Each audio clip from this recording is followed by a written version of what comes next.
Narcissistic personality disorder is a mental illness. Personality disorders are a subset of mental illness. That said, unless a person is experiencing complete psychosis, mental illness is not an excuse or justification for being abusive to other people. There are many people who suffer from serious mental illnesses, who don't abuse other people. Narcissistic personality disorder begins to develop in childhood, but my understanding is that a person cannot be formally diagnosed until they reach adulthood. There's a common misconception that narcissists can just snap their fingers and stop behaving narcissistically. It's understandable why this misconception exists, because narcissists seem to be capable of behaving themselves, when there's something to be gained from doing so.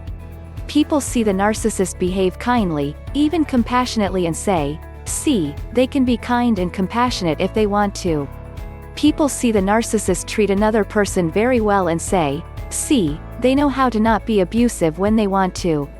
But that's not how pathological narcissism works. People get caught up in analyzing the narcissist's behavior, but the true indicator isn't their behavior, it's their motivation. Yes, the narcissist can be nice, kind, gentle, loving, etc. when it suits them. Yes, the narcissist can behave non-abusively when it suits them. But what motivates them to act these ways is still their pathological narcissism. And when a narcissist behaves themselves, there's almost always an ulterior motive. I have two narcissistic relatives I grew up with on either side of my family. They've always been the way they are, even when we were little kids. I would describe their narcissism as an adaptation, or orientation. It's like a mix of a communication style, and a way of processing the world. Every narcissist comes from a place of emotional impoverishment. They were deprived of something integral to the normal evolution of a human being from childhood to adulthood.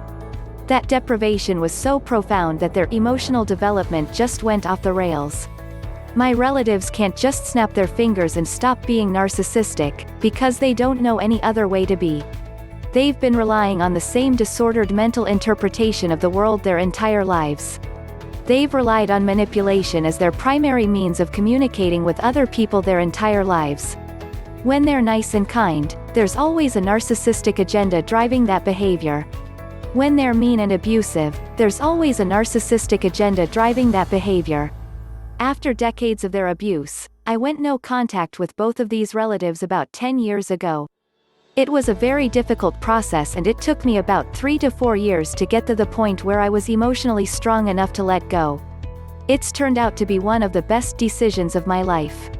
As attached as I thought I was to these relatives, after going no contact I realized that they'd added no value to my life at all, but caused me decades of needless pain and suffering.